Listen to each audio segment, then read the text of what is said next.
Welcome back to Crooked Sticks, the community of conversation. I am your host, Gabriel Brown. Y'all, let's get straight into it, all right? But before we get into it, I encourage y'all to get out your journal, your notes app, whatever it is y'all use to write down information when y'all hear something insightful. I hope that the Lord speaks to you during this time. Y'all, without further delay, let's get straight back into the conversation. Now, I know we talked about it a lot, even though you're supposed to be talking about these goals.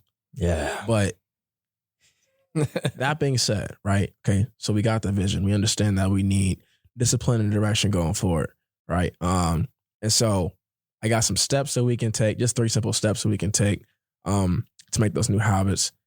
Y'all feel led to speak on one of them, then do so. But the first one that I was going to say is about being intentional and articulate.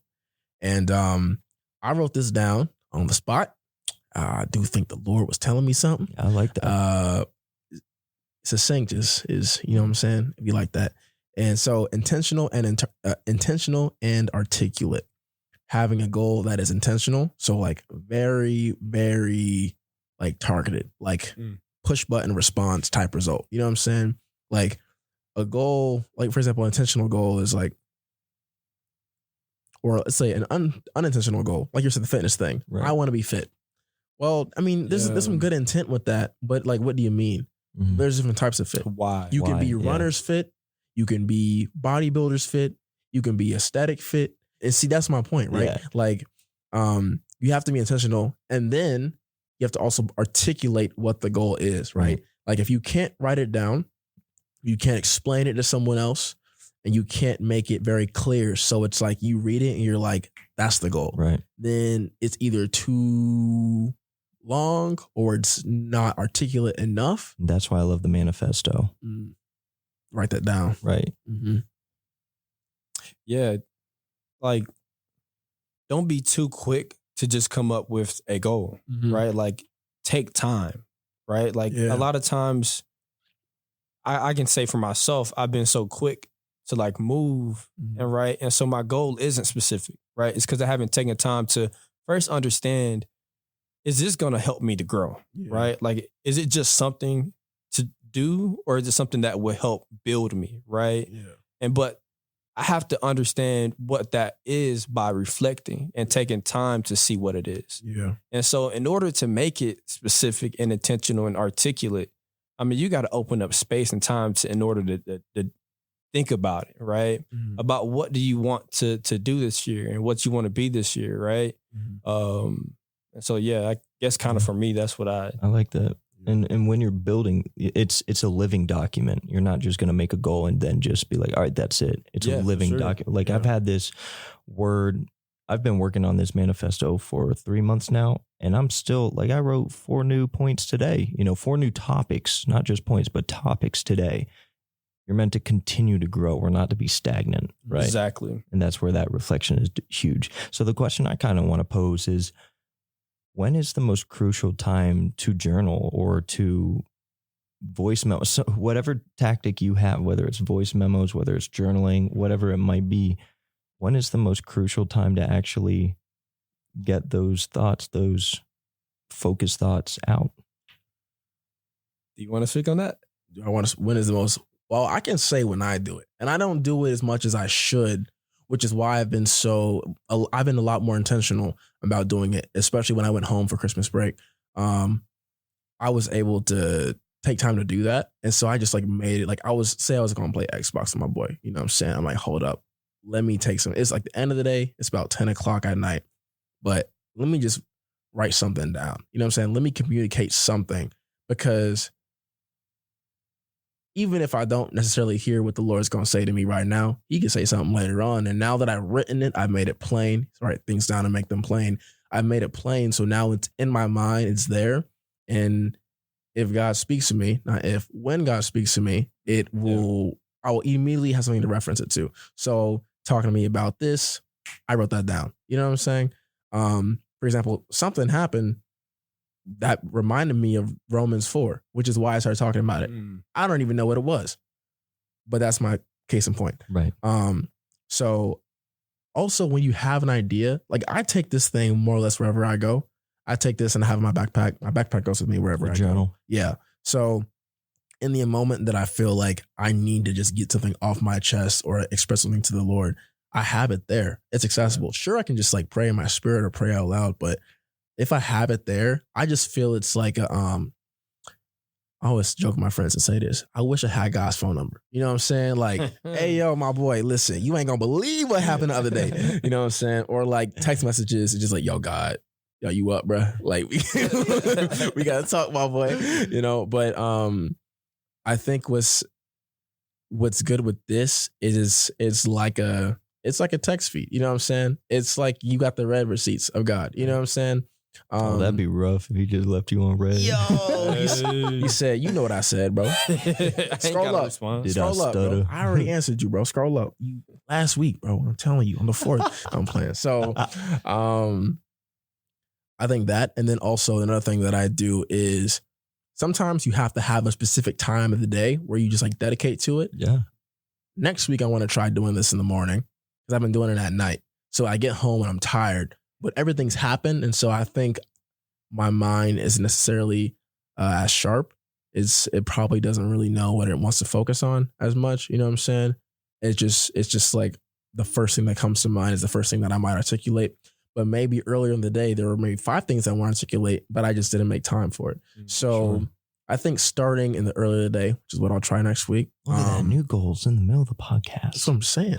Right? Starting, he said it keeps adding. It keeps adding. Living document. Starting the beginning of the day kind of helps to just. I had a friend say this once. He said, you know how you walk around campus, you might have earbuds in, and you just like listen to music. Like sometimes you just gotta like take those earbuds out, and you just gotta like remember a few things, right? Like you just gotta remember like who you are, whose you are. You just gotta kind of just like remember the moment that you're walking in and not let it speed up, not let it go too fast. Not only that, just like making conscious effort to be aware of God's presence. And it's just like in his creation. And we got like a good campus. And my friend was telling me this, his campus is cold. You know what I'm saying? You know, so his, like it's just so interesting to hear him say that. But when I was like listening to that, I was like, dang, like there's moments in the day that are naturally gonna pull our attention away. You know? And it feels normal to us because it's been happening for so long that it's just like, oh, I couldn't really imagine walking from here to there without the earbuds. It just feels normal. Yeah. So I don't really know what I do. It feels normal. It feels normal. But so does like pushing up 135 pounds on the bench press for warm-ups. You know what I'm saying? Yeah. That wasn't me 2 years ago. I guarantee. So we was at the bar. And so I'm saying like we can have new normals. You know what I'm saying? And I think that's really what it comes down to. Even that book you talking about, Atomic Habits, it really comes down to new normals. It really comes down to it doesn't even have to be daily. It could be weekly. It could be monthly. But just like habitual advances towards things to help you get to another place further down the road. You know what I'm saying? And I want to hit on 2 things that you said were really good. 2 things. Sometimes walking, sometimes driving to work. Sometimes those might be the only free moments you have in the day. And how much, even though it might seem little, even though it might seem small and meaningless, how intentional might God want to be with you in those moments where you're walking to work, driving to class, whatever it might be. Ephesians 6:18 says, and pray in the Spirit in all occasions and all kinds of prayers and requests. With this in mind, be alert and always keep on praying for the Lord's people. And so there's exactly that right there, distractions. That's the other thing I want to hit on. That's why I think it's so crucial that once you have a thought, once you have a thought that irks you, if someone makes you upset or if you're joyed or if you're confused, whatever it is, write that out. That's when I think it's the most crucial to journal, because that's when it's real. Because the thing is, the devil wants you to focus on that distraction rather than taking it immediately to Christ. Because we could keep that thought going all day. And we could keep thinking of all those butterfly effect algorithms. What could happen from this thought when really it's nothing? Devil wants to freeze you where you're at because Satan focuses on you because he's afraid of you, because he's afraid of you finding the potential that you have in Christ. So if he could keep your mind stagnant, if he could keep you from ever writing those goals out, writing those words of focus out, manifest or whatever it might be, you're no threat to him. You know, he focuses on you because you're a threat. But once you keep giving in to those distractions, he doesn't need to worry about you. You're just distracted. Did you hit both points? Yeah, that was both. Oh, dang. Okay. That was fluid. It was fluid. I think we just went right into the other. My bad. No, don't apologize. You did good. No, that was good. I was about to say though, that brings me to my next point about small victories. Do we all want to start? Want me to go ahead and start with this one? Hit it. Yeah, you got it. All right, so I got an example of this, right? Working out, fitness, very big for me. Going back, I don't know. Could you find the verse that says life and death are in the power of the tongue? Oh, that's a gas one. Yeah, we got to find that one. Because I think this is very, what's the word? Sometimes there's a word that exists that you know what it is, but you don't know what the word is to say it. But this is exactly that verse. Is it Proverbs 18:21? The tongue has the power of life and death, and those who love it will eat its fruit. Yes, that's exactly what it is. So I think the first thing in small victories, or just even in new year, new vision, the first thing to keep in mind is that everything you say is either a blessing or a curse in your life. Absolutely. And I don't even know really else how to articulate that, but it's just, it affects you. It can affect you subconsciously. It can affect you consciously in that moment. You can talk yourself out of the things that God has already given you the desires to do so in the first place, purely because you don't think that you're qualified. But we know that the Lord has a habit of qualifying the unqualified. So I go back to the first point about making sure that you're speaking life into yourself. So when we're talking about fitness, or really any goal that you have that you think that you're very far from the result, small victories, very helpful. Let me give an example. With small victories, people often say, I don't know how to start working out. I don't know how to start getting into this. I don't know how to start. I just want to get stronger. I just want to get fit. So they have the intention. They know what they want. We talked earlier about making the goals and intentional and articulate. Now the small victories comes from consistency, right? Or making these atomic habits. No pun intended. Actually, I did intend a pun. Atomic habits. You want to be consistent, right? So let's say that your goal is to get fit, but let's erase that and let's say my goal is to get to the gym once a week or to be active once a week. Okay, so that means that you have a goal now of being active once a week. So you got 7 days. You can pick whenever you do it, but 7 days to choose when and how you get active. So now you're getting active once a week, every single week. Okay, so getting active once a week now suddenly doesn't feel like enough. So you want to do twice a week or you want to do every other day. Yeah. And so now you start upping the reps of your activity purely because you think it's not really making a dent. But little do you know, by the time you get to the 6th month, you have made such tremendous progress because instead of from the past few years, you haven't touched anything active or you've been on and off with your activity. And then all of a sudden you've made a goal to be consistent in one small area. So now you have built up this confidence to be consistent in a lot of different areas of your life, right? Like it's very hard to say, dang, I want to squat 300 pounds. You can't even squat the bar yet. Well, we got to start somewhere. You know what I'm saying? Somewhere. But let's say you out here squatting. I met some guys in summer. You know, some of the guys from the gym. Yeah. Should I use names on here? Yeah, no. I mean, I don't think it hurts. I don't think it hurt. All right. It don't matter. All right. You know, Kobe, you know what I'm saying? Yeah. So he wasn't squatting that much. I mean, he was squatting that compared to me, he was squatting a lot. You know what I'm saying? But the leap he made from like beginning of summer till now, huge difference. And the thing is that he's lifting it now and he can't even conceive the fact that he was able to do that. And I'm just like, well, it kind of makes sense. You didn't necessarily have a goal of lifting this much. Your goal of what you wanted to lift changed every so many weeks as soon as you broke your last PR. But you just remained consistent. You showed up every single day. You said, today's leg day, so we're going to do legs. And he walk up to me or you'd be like, oh, I hate these leg days. You know what I'm saying? But he's doing it. He's being active with it. And these small victories are leading to the results that he wants. Squatting 300 400 plus pounds. I don't know his PR, but every time I walk up to him, he's got like a new PR. You know what I'm saying? And it's like 5-10 pounds difference. And I see him like at least once a week. So if you think about that, that's a lot of progress. You know what I'm saying? Yeah. Just from some simple words and just habitual action.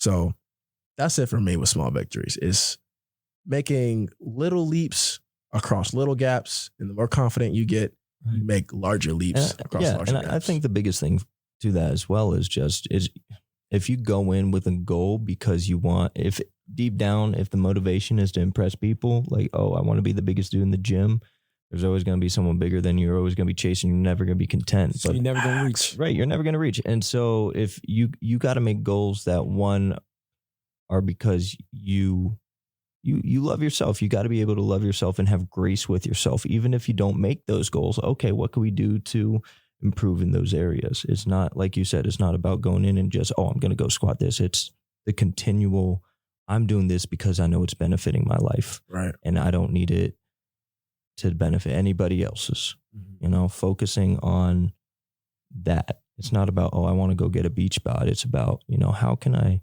take care of my life because I want to have a wife, I want to have kids, I want to have a great life, and I want to make sure that I live through all of it. I want to have a healthy lifestyle that enables me, who knows if I'll have grandkids, like stuff like that. Yeah. What is your reason of living and how will you fulfill how you live? Yeah, it's really about the another thing I believe is about the mindset also.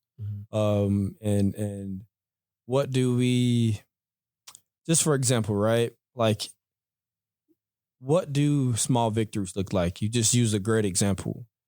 But another one that I heard from a guy who actually has the same book, he brought up a small example. He was like, getting up and making your bed, right? Like, that's a small victory. I mean, it may look very small as if it's useless, but over time, if you learn how to just make your bed, man, that's a habit you've built and something that's good, right? And even just getting out of bed is a victory. You know what I mean? And so I believe living with a winning mindset, not saying that we're not going to lose, right? But living with that mindset like, hey, I got out of bed. That's a victory, right?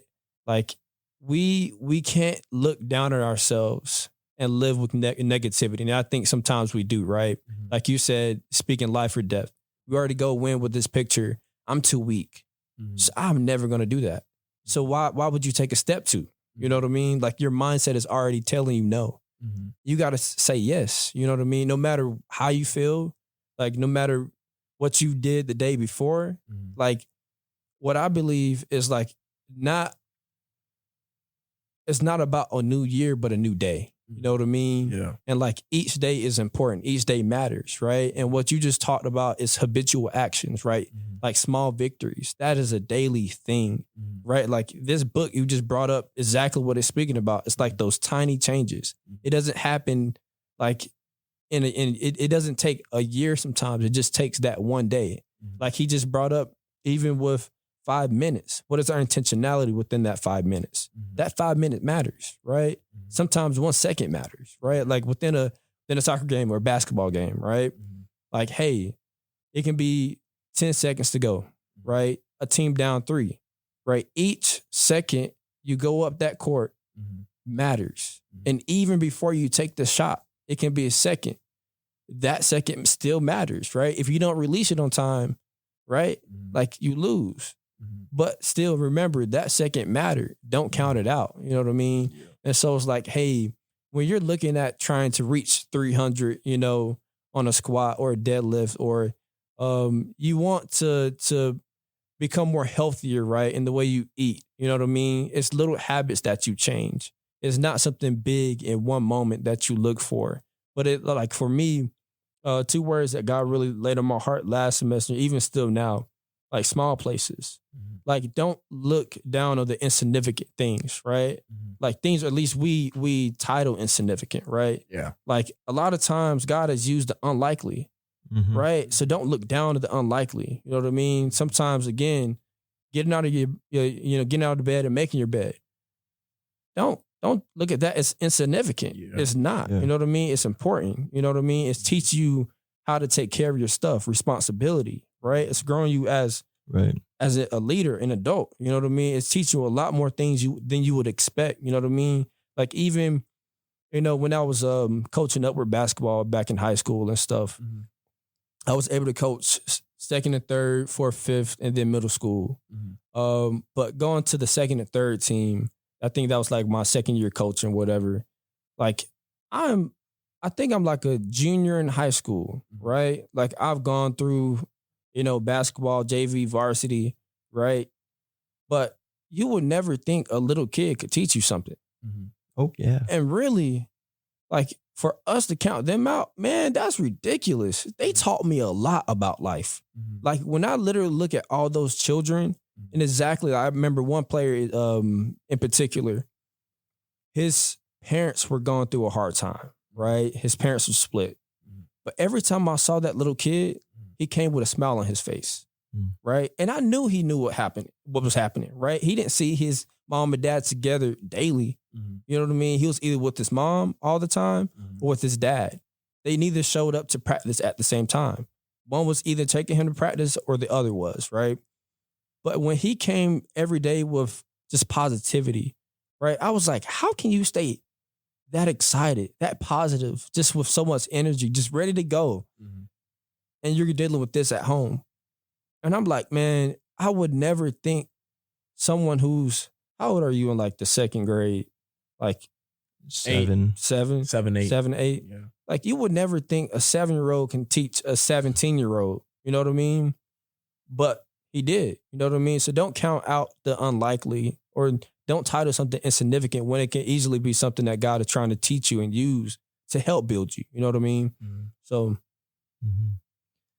Yeah, I like that. And I think one thing that kept coming to mind when I've got a verse here, but also it's so easy to look at great feats of architecture, whether ancient Rome. I thought you was going to say something else. My bad, bro. Hey, you good. Feet. Like, where is you going with this, my boy? Nah, not feet. F-E-A-T. Hey, look at them toenails. Great accomplishments of architecture.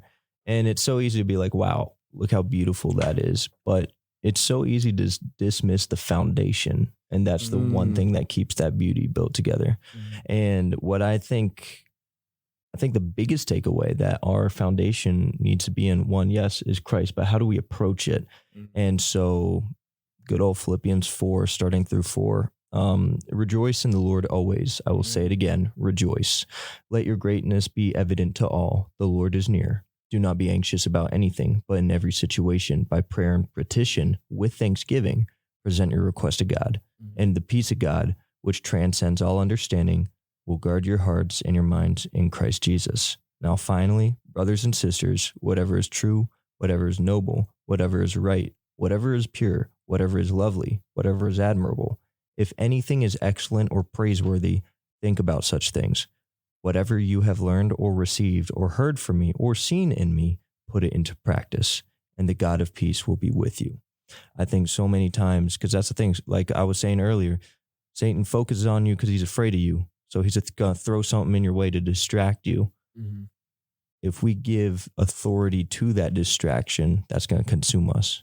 But when that comes our way, it says twice, rejoice in the Lord always. Again, I say rejoice. That just shows how detrimental it is to our faith that we need to approach every situation with praise, with God. And even though we might not be feeling it, it's recognizing, just like David in the Psalms, no matter what he faced, he said, put my hope in God. What was it? Psalm 42. Yeah. That's your verse. Go for it. And Psalm 42. I can talk about that all day. But anyways, the verse he's speaking of is, I think, in verse 11, where it says, why are you cast down on my soul, and why are you in turmoil within me? Hope in God, for I shall again praise him, my salvation and my God. And just one quick thing, right? You said remember earlier. Remember what? Exactly. Huh? You said, you used the word remember. You were like, we gotta remember. You know what I mean? I don't know exactly what you said earlier, but going back I hope I remember, because I don't. He used the word remember earlier. And I think that's important to how we continue, right? Like when we don't have anything to look forward at that is good. You know what I mean? Like, what else can we look at? We can remember, you know what I mean? Like, we can remember the good times. And like, even in this song, what is happening is that they're in a place where, obviously he says, why are you cast down on my soul, right? And why are you in turmoil within me? He's not in a good place, right? Like, circumstantially, he's not in a good place. Even internally, right? What he's feeling, he's not in a good place. But in order for him to have that hope again and to praise God again, he's remembered the times, right, where God was with them. And then what is happening is that, well, God was with me then, as you said, God is with me now, right? Like, he's not gone. And so therefore, that hope that I had then, I can still have now and continuing on each day, right? And going on to these goals, I think another thing that really happens is that success doesn't come easy, right? Like I talked about the narrow road, right? Like, this road that we walk is hard, it's tough. Life is not easy, right? However, despite what stage of difficulty each day looks like towards that goal or living in that vision, right? Like, we have to at least press on and choose. I wrote a poem at least 3 summers ago called The Morning, right? And basically what I'm talking about in that poem is that there's a battle once we wake up, right? And whatever we choose in that battle, right, we can allow the enemy to have the victory where it's distracting us, right? Or we wake up with all these other thoughts that aren't growing us or building us up, right? Like, we allow that death out of our tongues to be what we walk in that day, we lose. We lose that battle, right? We got to recognize that battle, but we can choose victory. We can choose, hey, you know, yesterday wasn't good and I'm a little sick. You know, I got a cold or, you know, my back is hurting. You know. Hey, shots fired, bro. Shout out. Shout out crazy. Chronic back pain, baby. Yes, sir, bro. Let's hear it from our chronic back painters in the chat, bro. Send in a back emoji. I'm dead. Do they have that? I don't think they so. do. Yeah. Shout out Apple. Yeah. We need a back pain emoji. Samsung. Let's See, not I don't forget. know why you said that. Let's not forget. You said that, and you just like, it's crazy how like a few words or even one word could just like diminish one's credibility.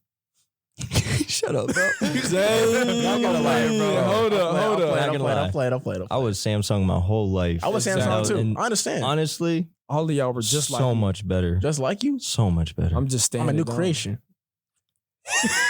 Get out.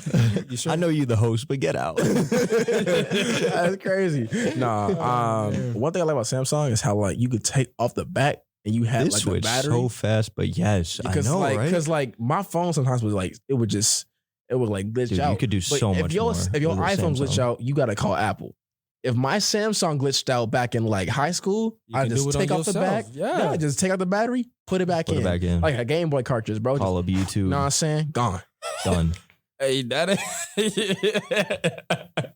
Apple's gonna be like I this. look like you just blew on something, huh? That's what it looked like. Hey, yo, That's what it looked like. You know what I'm saying? Let's calm down, my boy. Man. Yeah. You know what I'm saying? Anyways, Apple gonna charge you like $250 for a phone call. see, I don't know what that life is like because Apple Care. Mm. I don't have Apple Care because it's like an extra few $100s. Yeah, I don't think I do either. who cares about Apple? I don't. As you were saying, This switched so fast. It did. Switched so we fast. gonna run it back. We gonna run it back. Listen, I can get us back on topic. I got a list here. There we go. And another thing too, TJ was talking about what daily. I don't know, but it related to what I'm about to say. Ephesians 6. Armor of God. Yeah. The battle. The battle. Okay, yeah. So the battle. Yeah. So the morning. the morning. Yeah, We're back. morning. We're back. there we go. We're back at it. All So Ephesians 6, starting in verse 10, the armor of God. Finally be strong in the Lord and his mighty power. Put on the full armor of God so that you may stand against the devil's schemes. The biggest thing is God doesn't call us to fight against the devil. If we start fighting, we're doing it on our own strength. He tells us to put on the armor, which is his word, like everything within his word. Within your heart is that heart posture, and stand against the devil. Remember, Jesus, he stood against Satan and he said, away from me, I put my hope in God, just like David was saying, why my soul. And you, TJ, even told me about this when it was so heavy on your heart with Psalm 42:11. He wasn't questioning himself, why are you so disturbed within me? But he's challenging his spirit. How dare you be disturbed within me? Put your hope in God, for I will yet praise him. Yeah. That's a bar. Mm-hmm. He just said, like in the Psalm, he says that same thing twice. Why are you cast down on my soul? Why are you turning with him? He says it twice, right? Right. And actually, I think he says it. Yeah, in Psalm 42, he says it twice. And he says it again in Psalm 43. But back to back. The way God opened my eyes to it, because I didn't see it like that at first. Then something that I was looking through in high school. But the first time it's like, why are you cast down on my soul? Why are you in turmoil within me? Sad boy hours. They're now... My bad. Keep going. They're now in these feelings, right? Like notice how you can see it. Like they're in their feelings now, right? Yeah.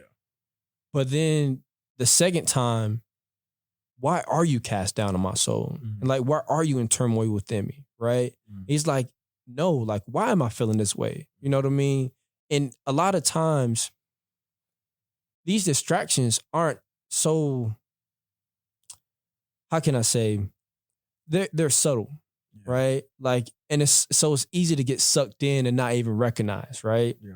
And so even a small thought, if we don't challenge that at that right moment or do something immediate or, go to our journal, right? And reflect, you know what I mean? If we don't do that immediately, then that stuff will grow. Yeah. You know what I mean? One thought can lead to two thoughts and two thoughts can lead to three. Simple glare from someone and you might spend all that day thinking about, why are they glaring at me? Do they hate me? Is it did I look wrong? Like, so then you become insecure. So devil's like, got him where I want him, Exactly. Because you're so distracted from a simple glance because you're fixing your eyes on the things around you rather than fixing your eyes on God. And that brings me to our last point. I bet. Wow. Keep God in the center. Oh, what a transition. That's really I didn't even know. There were like two other times to transition it. I don't know why I didn't. But here we are. Keep God in the center. Y'all can obviously talk on this one because we just finished talking about it. But it really comes down to the why we do things in life. I think I got plenty of examples about that. But here's an example. Like, just like working out. You know what I'm saying? It's... if you go in the gym, there's mirrors everywhere. And you go in the bathroom, there's a mirror. Obviously, it's a bathroom. But I'm just saying, my point. Yeah. You go in the gym, there's mirrors everywhere. There's every single time you turn, you glance, and you do something, you could have an opportunity to fix your gaze on yourself. Now, that's not necessarily a problem because it's good to look at yourself after the workouts, make sure you're doing it correctly, having good form, because you don't know what you look like until you look at yourself doing it. Then you know what you look like. But what's the motive? Are you looking? Exactly. And I mean, there's, how do I say this? In Matthew, when it talks about like, if your right eye causes you to sin, gouge it out. Yeah. If your right arm causes you to sin. Do not do this at home. Right.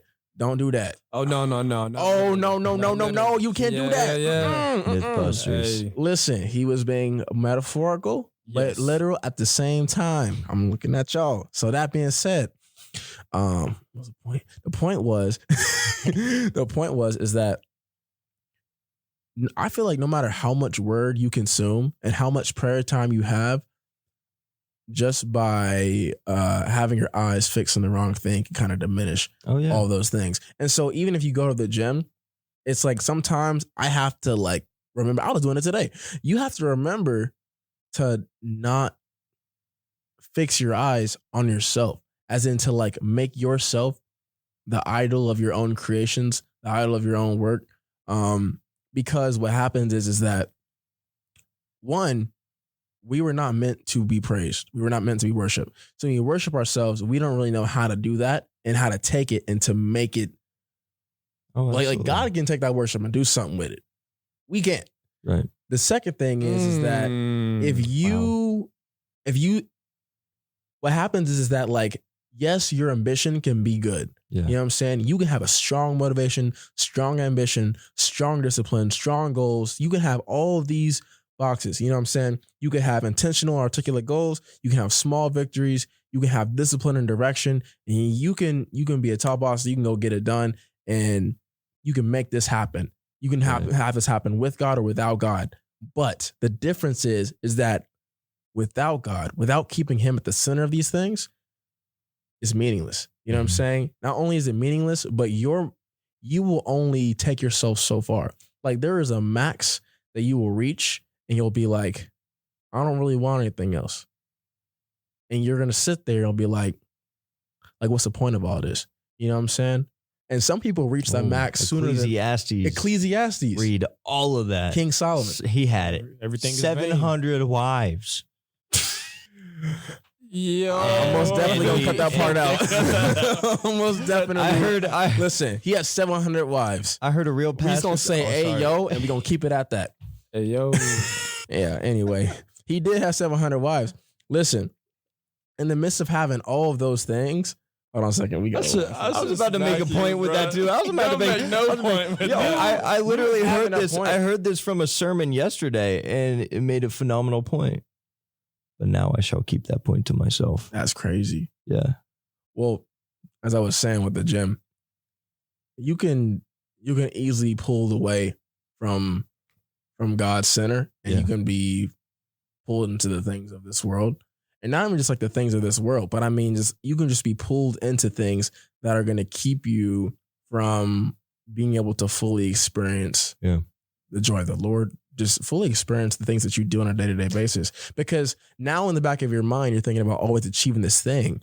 And it's like you're achieving it for the wrong reasons. You're going to have a very short fuse. It's not enough gasoline in the car to get you that far. Right. Think about Tom Brady. I remember that one interview. Tom Brady? That 60 Minutes. Yeah. Oh, okay. So literally on that interview he did, right? I think he had won 6 already at that point, or either 5. Yeah. So he won a certain amount of championships already at that point. Mm-hmm. Big house. Has a wife, right? Like all the money you can think. Yeah. Before we continue, is this the certain character that you want to use for this analogy? Or is this is a good one. Yeah. Okay, this is a good one. This is a good one. All right. I just wanted you to know. Yeah. But context. Yeah. So literally, he has everything you can think of, right? Mm-hmm. When it comes down to saying someone is successful from the world's point of view, right? That's success. Mm-hmm.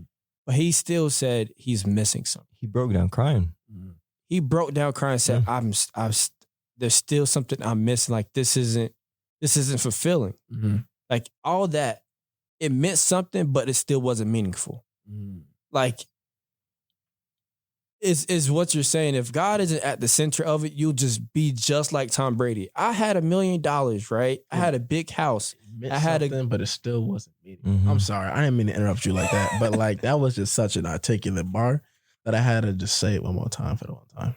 It's all good. Go ahead. You got the floor again, bro. But no, it's exactly what you're saying. It's like it is. You have no purpose without God. Yeah. Like if no sugarcoating that. Mm-hmm. Like a lot of people who have had success, right, figure out like, man, that was not fulfilling still. Because you can't take any of that with you, right? Like, yeah, it'll be something. You can have your name on a plaque. But then when you go to your grave, are you carrying that plaque with you? Right? But what was your purpose in this life? And can you still carry that once you die? Like your reputation, like just going down to what you just brought up is like, is God the center? Like, and he's the only one, honestly, that can give you meaning. I notice even as a Christian, the times that God isn't the center of my life, right? And I know I'm in a relationship with God, right? I know he's the center of my life, but days where my mind is off of him, I notice is a big difference. Like my mind is cloudy, right? Like I become more frustrated, impatient, right? Like I'm down bad, as a lot of people like to use sometimes, right? And I just recognize like, man, I didn't spend no time with God. Even when I approached this thing, my motive wasn't right. He wasn't in the center of that, right? And even, going down to even serving in church, that can become just a job, right? Like, and after a while, you wonder, why am I like not passionate about this thing anymore? Or why is this getting so old so quickly, right? Like, we can have this goal and never reach it because if God is in the center of it, like, it just automatically becomes useless to us, right? Like, if our goal doesn't have any meaning, and every day that we take to get to that goal, if we don't live in that meaning, right? If we don't live in God, you know what I mean? And live by the Spirit, walk by the Spirit, right?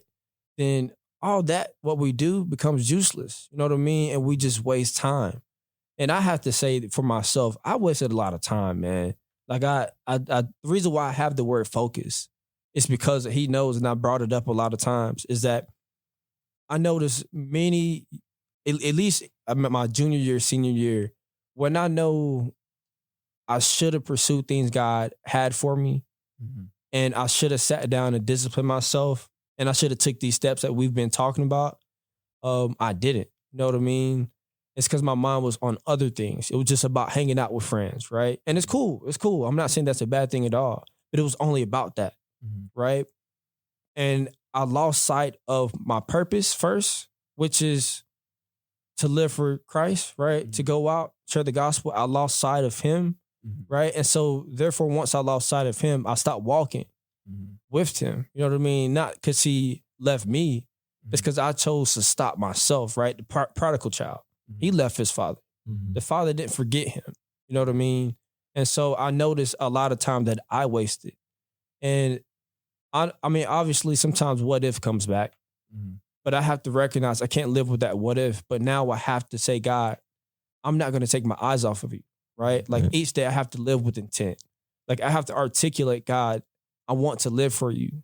This is what you've laid on my heart. So I'm going to pursue this with intent. You're the one that gives this meaning.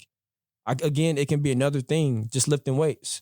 If it's just to look good, that won't last long. Yeah. Think about when I hit 40 or 50. I'm definitely not going to be looking good.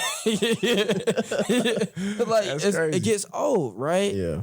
But what gives us meaning in this life? And it's God and God alone. And I just have to stand on that. And I recognize this was changed my entire, my mindset, my heart posture is different. It's because now I see who it is and I see my why, right? And it's so easy to not have a why in this life, right? And I think a lot of people live in that way, right? That was good. It's like they don't know their why, and It's right, so and easy. so easy. You know what I mean? So, And it's huge to pay attention to. Like, it's great to write down those goals, great to write down that focus, but then it's every single day. Both Satan and the Lord are going to nudge you in small directions. And those are the small places, bringing it back to that. It's those small places. And we're using the gym a lot, so I use the gym. I used to just go work out all the time, love cutoffs. I'd show as much as possible. Yeah. All the way, cut that cutoff like, all the way down let me to the see what I've been working on for the past 45 minutes. Exactly. But the thing is, I'd spend so much time looking at that, so much time looking at myself. I'd have more girls come up to me, talk to me. Cool. But the thing is it was all in vain. I still live empty. I would wake up, go to the gym, and I'd be like, shoot, what cutoff? And I'd probably spend like 10, 15 minutes putting on cutoffs because I'm like, yo, I'm hit. This don't matter. I only got like one. But like what I'm getting at is the focus no longer became about the workout. It's, how good am I going to look? When I get over What's there. my intention? Yeah. I'm at a place, and when I fully realized that, and also like, I want my heart to be focused on God. Ultimately, like then, and I'm talking even just 4 months ago, my focus was, okay, I just want to get this one girl's attention. Next week it's, I want to get her attention, whatever it is, and I'm just going to look good, right? You could do that. That's great. But the focus becomes so far away from God. The focus becomes so far away from your goal. It's just leading you away from that distraction. So you're never going to meet that goal. Now I recognize that, one, I'm at a place now where, shoot, I don't care anymore. I want to be so focused on God because I know God's got a girl for me that's only focused on him. I don't even want her focused on me. I don't even care about that because I want to be so focused on the Lord that only the Lord can match us together, not my looks. Because it's sick and tired of people looking at other people for outward appearances because God looks upon the heart. You said at the beginning of the podcast. God looks upon the heart. And it's even at the point yesterday I was in my living room doing just a little soccer workout, whatnot. And I took my shirt off because I was in my living room, but I had my door open. Hold up. Okay. No. So yeah. So I was working out, and my windows the shutters were gone. But the thing is, I realized in that moment it was only out for 5 seconds. Chill, because in that 5 seconds I had a moment where it's like, I can either look good because I've got girls who live beside me on both sides. But in that moment, I was like, you know what? That's not worth it. I'm not looking for any attention. I don't want their attention. It was hot in my room. I really want to take my shirt off, but it's not worth it if my focus is on whose attention can I get, because we're taking our focus off of God and on ourselves. And that's exactly what Satan wants. But also the fact of, you know what, God, I could trust you despite whoever lives beside me, despite whoever I meet. God, you've got the one for me that's going to give all the glory to you, that's going to continue to push me and challenge me towards you, not even herself. And that's what I want. And it's the small places, the small decisions you choose. And notice who had to make that decision. It was David, right? Like, nobody else can know your motives except you. Yeah. And obviously God, right. But only you can truly know your true motives. And therefore, don't look for anybody else to automatically be like, hey, I see you're doing this for this reason. Mm-hmm. They could be totally wrong. Yeah. Don't talk about it. Yeah. I might pull up to the gym now looking like Adam Sandler, like just baggy everywhere. But the thing is, I've stopped. The oversized. I didn't even realize until is the look. I love it. Keeps you humble. It's so great. Not until this conversation, I didn't even realize that I can't remember the last time I looked at myself in the mirror at the gym. I just don't. I don't care, which is great. I'm just focused on, all right, what's next? What's the next set? Yeah. I didn't even realize that until that me up. No, I'm going to be honest with you. I was in the gym today. I was on pull-ups. It's a little recovery day. You know what I'm saying? Pull-ups felt good.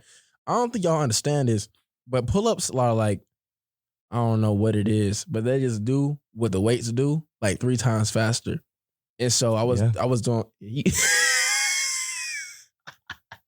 Listen, you do like the inside grip pull-ups. Shoot, look at overhand grip pull-ups. Yeah, wide grip pull-ups. If you're looking for aesthetics, shoot martial arts. Like that's all body weight. Martial arts, calisthenics, bro. Let me talk to you, bro. Anyway, I'm working on my forearms and I'm looking in the mirror in the gym, like, oh snap! You know what I'm saying? Like it's making a dent. It's making some progress. Now that might seem like a real innocent thought. I read this somewhere in Romans. And I need to find it because we're going to talk about this the next time we come on here.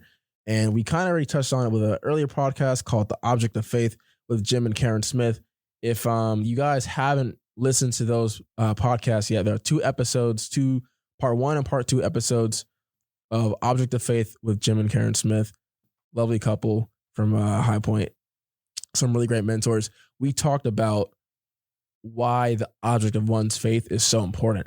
And I remember reading in Romans that Jesus is the thing that makes us aware of our sin. That makes sense, right?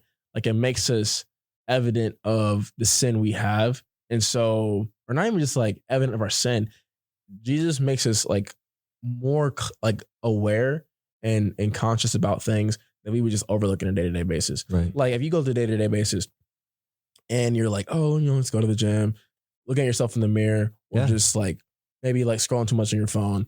All those things seem normal. So you don't really pay attention to it. But the moment you start trying to involve Christ in your life, the moment you start actually taking time to think about the things you do, and it's nothing that you do on your own. Like, I think I really have to make this clear because there's like a thought about Christianity that you somehow have to change.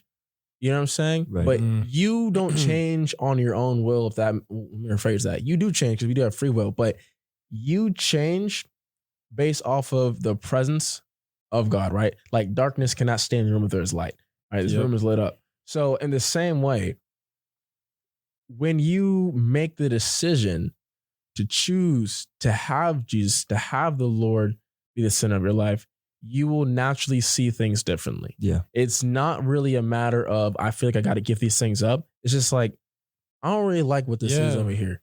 It just rubs you the wrong way. Mm-hmm. Like, and I'm not like, in Corinthians, like the time is coming for me to put away childish things. Yeah. You know what I'm saying? It's like, you can see something and maybe 5 years ago, you was like, oh, I ain't see nothing wrong with this. I always want to do this. When I was like 15, I'm like, man, I know one thing I want in this world. If I could just like play video games, you know what I'm saying? I'd be great, bro. Yeah. Nah. I've been thinking about selling my Xbox, but I realized I can't get that much money for it. So I don't know about that now. You know what I'm saying? I'll take it. I know you will. So that being said, I ain't got no TV, so you could play it at my place. I got the TV. You could buy the Xbox. Now I'm playing. Nah, I ain't. Let me know. I will get an exponential ROI on that Xbox. I mean, if you into like a phone game, play Sudoku. Sudoku? No, all right. Sudoku. Yeah. Yeah, the second one. Sudoku? That's what you said the first time. Sudoku. I was like, what anime? Goku. I'm dead, bro. Nah, that's literally what it is, man. You start to see things differently naturally because you're just making that choice. You know what I'm saying? And even when you just make simple little decisions of like how you speak to yourself and how you speak to others, life and death and the power of the tongue. When you make small little details, you make an effort to make those changes in your life, you're naturally just going to see things differently and you're going to see those things work. You're going to see God work. And so I encourage you this week, this month, this year, to take some time to see how God works in your life. You know what I'm saying? Whether or not you're already seeing God work in your life and you want to see him work more, or you haven't seen God work at all in your life, or you don't really think God's going to work in your life and you want to see him do that, or you're curious about seeing him do that, I encourage you guys to just get a notebook and to just make it plain. You know what I'm saying? Make it really plain. Just be like, writing something simple, just like, God, if you are there, or if you are wanting to be a part of my life, can you please show me what that looks like? Because I guarantee you, asking and then knowing, it's going to be real hard for you to want to go back to the old way of things. You know what I'm saying? It's going to be difficult because it's just not really going to appeal to you anymore. We were talking about this earlier. I think it was specifically on the lines of relationships, but it was like to have an appetite for Christ means to have a changing appetite for the things around you. Change is uncomfortable, but when you choose it. But here's what's also dangerous too, is like when you're with somebody who doesn't also see eye to eye with that change, your appetite will out-eat them. Is that a question mark? But yes. I'm going to rephrase that. Your appetite will change and theirs might change, but it won't change with you. Oh, okay. You know what I'm saying? Yeah. And so compromising, exactly. Compromising. And so uncompromising. The next episode we're going to be talking about is a lot of this episode. We talked about the habits and what this new year, new vision should look like. In the next episode, talking more about faith and talking more about why faith without works is dead, but why you still need faith. And we looked at that a little bit in Romans 4, but we're going to touch on that more coming soon. And so if you guys have anything y'all would like to leave us with. Nah, homie. We enjoyed. I enjoyed this. This was fun, man. Yeah. This was enlightening for me, man. Yeah. Seriously. It was enlightening for me too. Educational, man. That's what we're about, man. Yeah. About encouraging one another, man. And nobody knows all, you know what I mean? Yeah. And that's why we're all here having these things. And I enjoyed this. Yeah, me too. And I'd say the only thing to leave with is just recognize you don't have to be anything except be in God's presence. Just to be present and say, God, will you show me who you are in this moment? And he'll do that. And just repeating what Gabe 3 points was: intentional, articulate, discipline, small victories, intentional and articulate, small victories, and keep God in the center. That's all. That's really what it comes down to. Those are the steps that I'm going to take, and I hope y'all take, and even you guys listening will take. into this year. Y'all keep that focus, man. Keep that focus. Them days went by quick. The days will turn into weeks, turn into months, will turn into a full year. Before you know it, a decade, few more years, half your life is gone. So time is precious, time is fleeting. So let's learn to count our days. Let's get into it, man. Let's get into it. Again, thank y'all for listening. This is Crooked Sticks Community Conversation. Crooked Sticks, STX.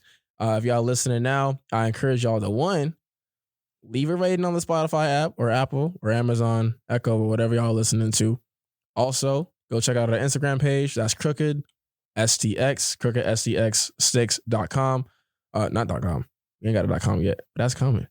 It's coming. That's coming. Yeah. Let me tell you, we got some big things planned for Crooked Sticks coming in. Bro, I'm just saying. I ain't gonna say no more. It's just a lot of things are coming, and we're excited about it. So that being said, follow the Instagram, check out the TikTok, check out the Twitter, check out what we got going on. And if y'all listen to this episode and y'all want to hear us talk about something more in depth, or you have something that you want to challenge us on, or you just want to have something serious that's on your heart that you want to share, again, Crooked Sticks family is here, so let us in. Here we go. All right. Toodles. Peace. I'm dead, y'all. Y'all peace out.